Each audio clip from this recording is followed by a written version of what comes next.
All right, so a fresh topic today, Ted. One that you and I are very intimate with because it just happened 2.5 hours ago, 3 hours ago, where we wake up and we look at our phones and we look at our schedule and we see, gosh, we have a packed day. And we maybe didn't align the troops the right way to be accurately prepared for what's to come here. And so obviously we've got some internal conversations going on amongst parties. Mind you, it's all dispersed because we're in the home services space. So it's not like we're all sitting in an office just saying, all right, everybody around the round table, what happened here?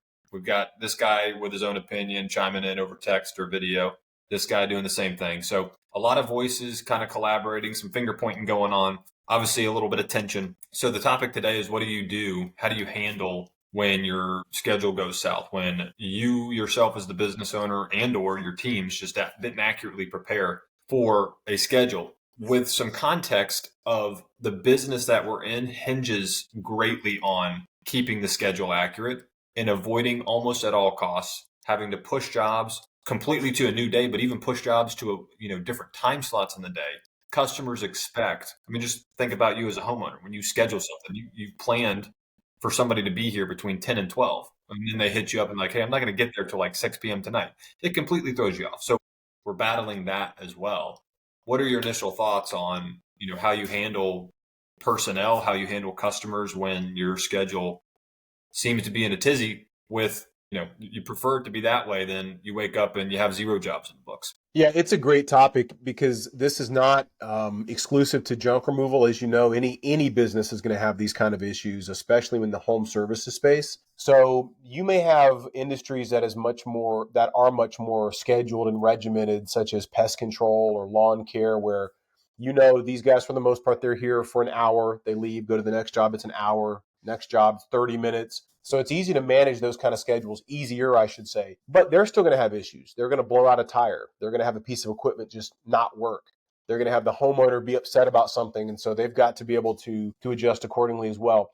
Where our business is unique and why this happens to us, I think, more than a lot of industries, is this just happened yesterday. Even if we get pictures ahead of time, how many times do we show up to a job where we think it's going to be this little pile over here and that couch and the two dressers? And we get there and they go, oh, you know what? I added some stuff. And you get there and it's triple the volume.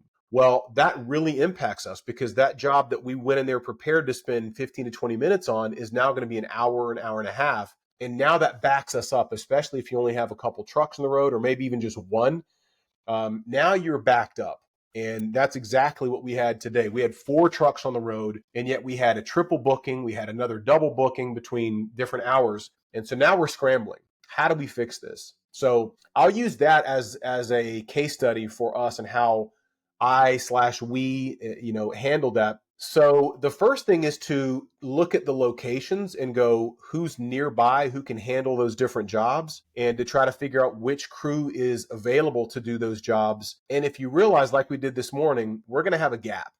Like we're going to have a gap of where we're not going to have a crew anywhere near, like one was, really far from where our crews were going to be for the rest of the day. Then it's a matter of, I guess I should start here. Always stay calm. This is the message I have on a regular basis especially with TJ. You're going to have different personalities you're managing. And so some personalities don't do well with stress.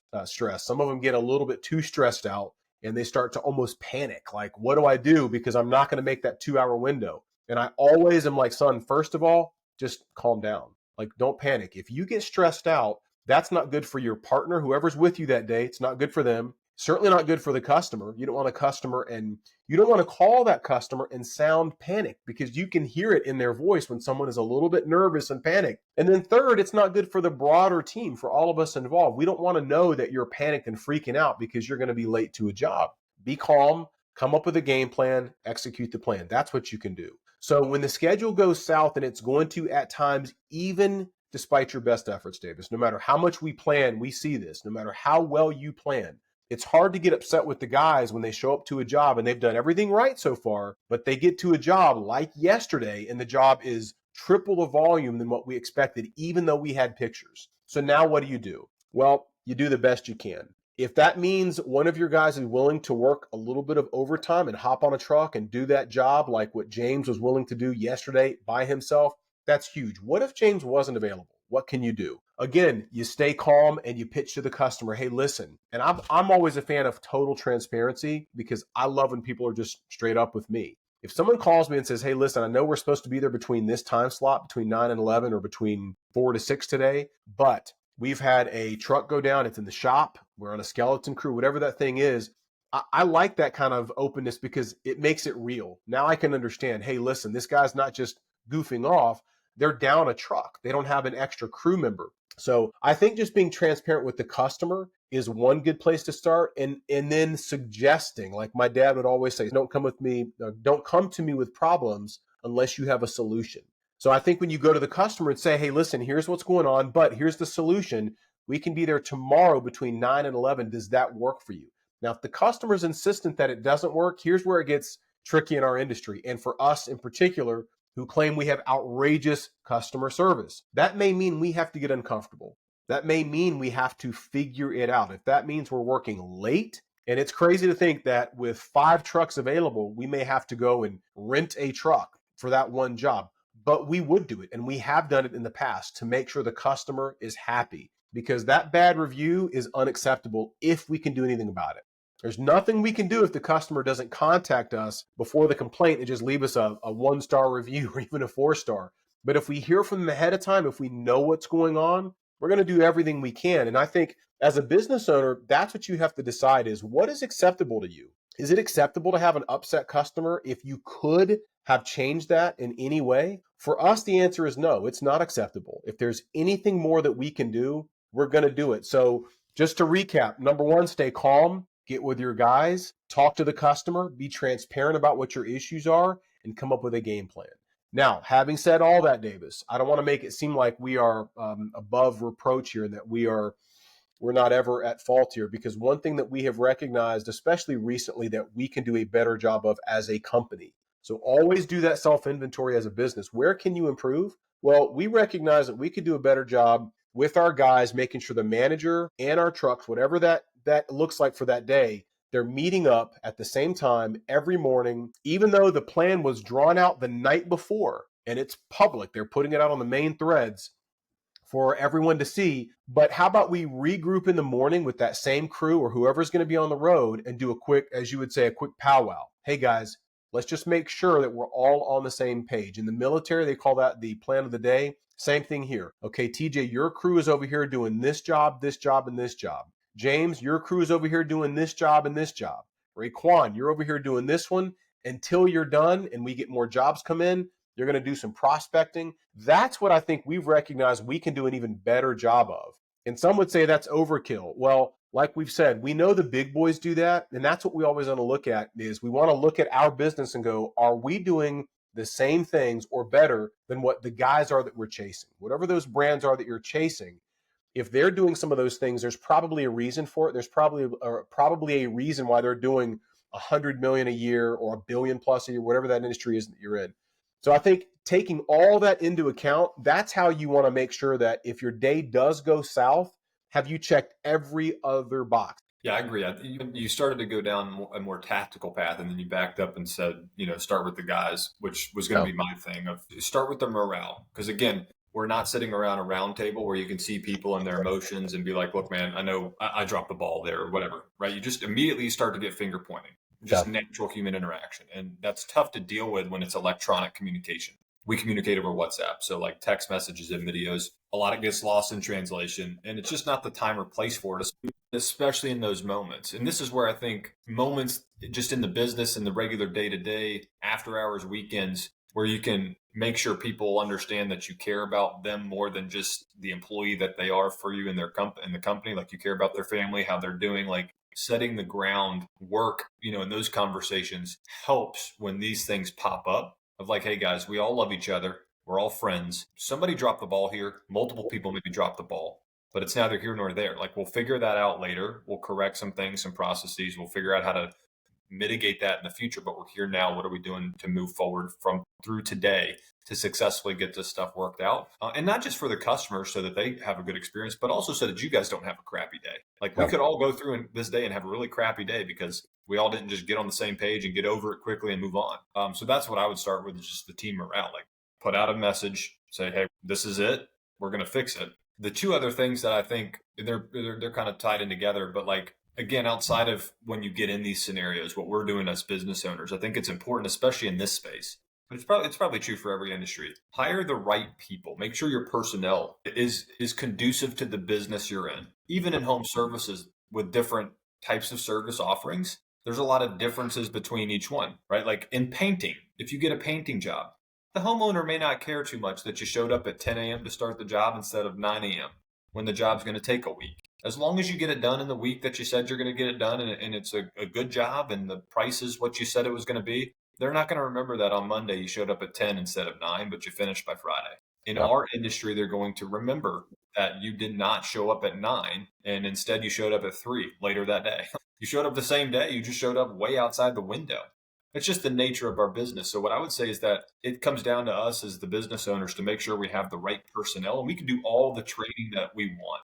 We could have systems in place. We could have things written down. We could have learning management systems. We could have ongoing trainings, face-to-face trainings, virtual trainings. But what I think I've learned over my business ownership life is that, especially with managing people, is that people at their core are who they are. There are some people that get better and some people that don't. But at the end of the day, you can't change the fibers of people, really.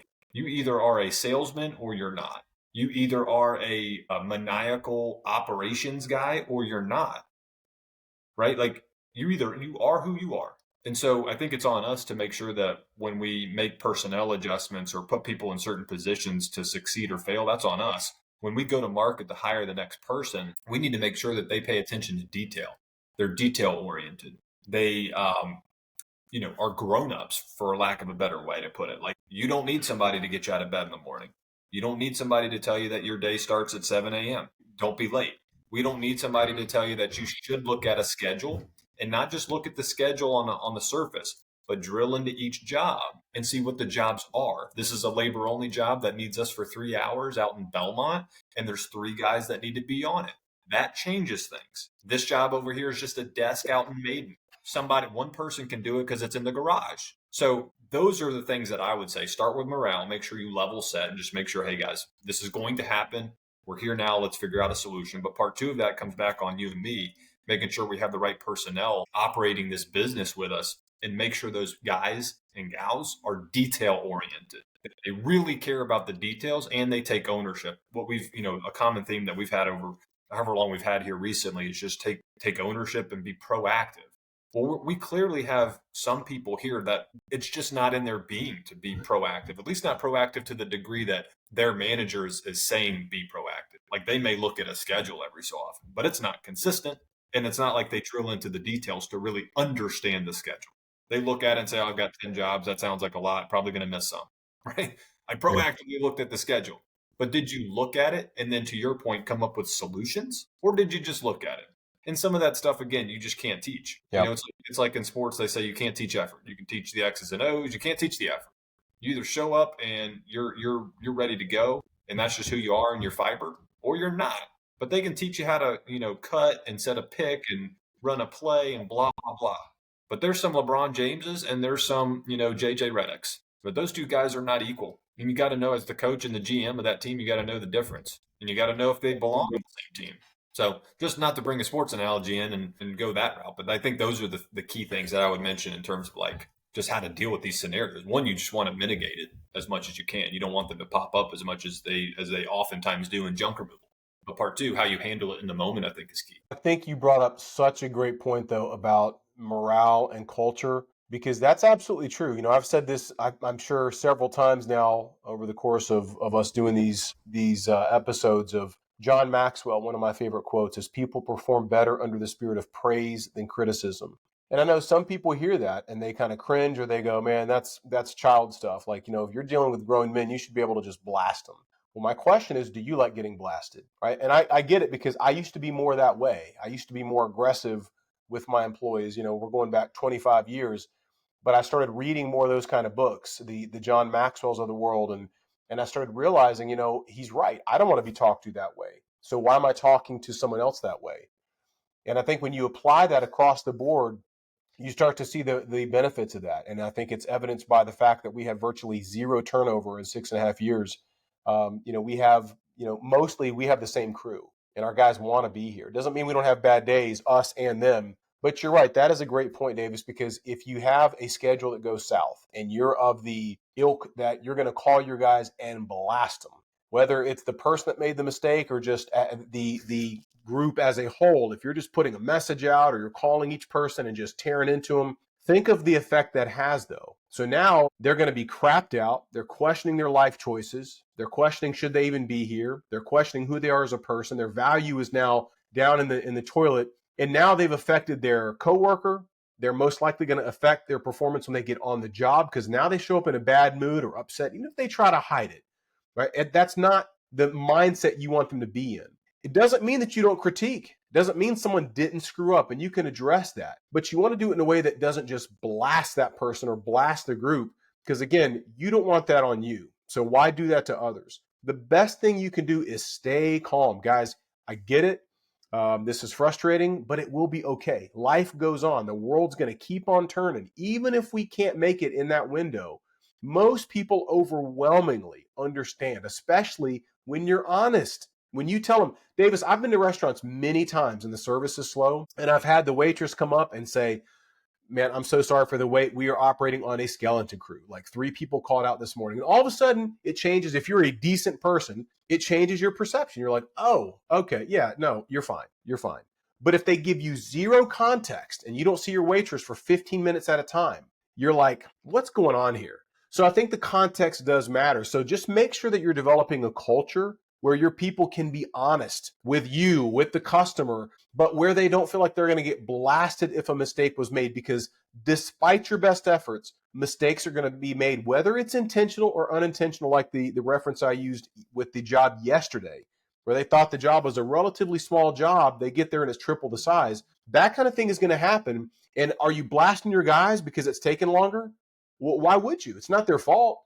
Right? We even gave them pictures, but the customer added stuff to it. So just keep that in mind is when the schedule goes south, it's easy to let emotion start dictating, but you're absolutely right. Make sure that you're establishing a culture that doesn't just obliterate morale because of a mistake. You stole my thunder because I was exactly going down that path of expectations and perception, like going way back. Just knowing if you're thinking about starting a business like this, knowing that these types of things are going to pop up, you need to have that knowledge and figure out if it's something you want to deal with or not.